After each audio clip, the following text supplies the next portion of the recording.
आलमी बैंक ने पाकिस्तान ਲਈ $1 अरब कर्ज की मंजूरी दे दी। $1 अरब कर्ज की मंजूरी आलमी बैंक ने दासू हाइड्रो पावर प्रोजेक्ट की दी है।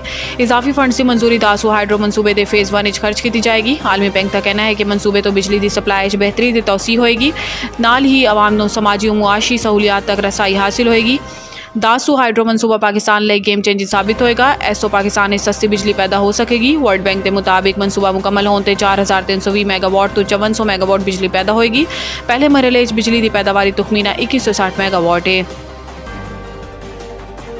ईद निकाह केस हो सकता है कि जज की केस तो अलग होने की वजह दुरुस्त ना हो। इस्लामाबाद हाई कोर्ट पानी चेयरमैन PTI इमरान खान ते दी अहलिया बुशरा बीबी दी इद्दत के दौरान निकाह केस सज़ा के खिलाफ अपीलों के मुतल्लिक दरखास्तों ते रजिस्ट्रार ऑफिस के एतराज़ात के नाल समात इस्लामाबाद हाई कोर्ट के जस्टिस मियां गुल हसन औरंगजेब ने की।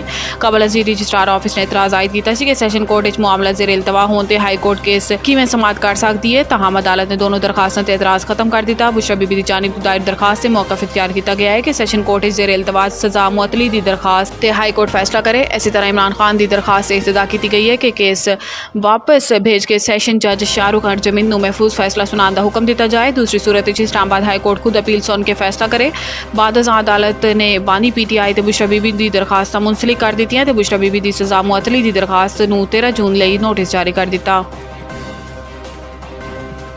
मकामी माहिरीन ने IMF का मुतबादिल मुआशी मनसूबा पेश कर दिता। IMF हुकूमत अगले माली साल मजीद 2000 अरब रुपए के टैक्स आयद करने लई जोर डाल रहा है। इस मकसद लई IMF ने हुकूमत टैक्स रेट्स तो इजाफा करने ते जोर दिता है। ऐसे मकामी माहिरीन ने IMF के मुतबादिल टैक्स तजावीज़ पेश की, जिन्हें टैक्स रेट्स इजाफे की बजाय इनकम टैक्स कमी ते कुछ अस्तशनावां खत्म करने की सिफारिश है। इस तरह टैक्स आमदनी 1.2000 अरब रुपए के इजाफे की गारंटी दी गई। Pakistan institute of development economics पाइट ते policy research institute of market economy PRIME के एक कंसोर्शियम ने IMF के मुतालबात पूरा करने टैक्स स्ट्रक्चर के इसलाहात लिए अपनी तजावीज़ पेश की ने। इस कंसोर्शियम साबिक गवर्नर स्टेट बैंक शाहिद कारदार, साबिक IMF official doctor Naeem ul Haq, नुमाया टैक्स एक्सपर्ट डॉक्टर इकराम उल हक ते शबर जैदी ते साबिक WTO ऑफिशियल मंजूर अहमद जैसे मकामी माहिरीन शामिल ने।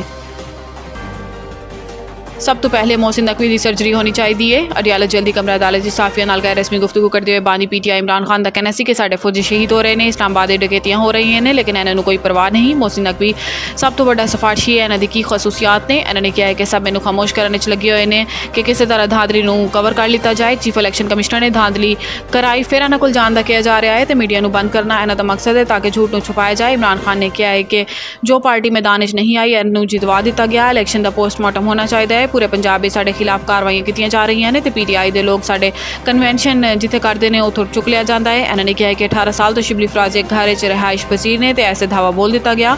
अपनी जमात को पैगाम देना कि तैयारी कर लवो, मुल्क भर एहतजाज होएगा। मुल्क के अंदर जराए आमदनी कम हो रही है तो कर्जे बढ़ते जा रहे हैं।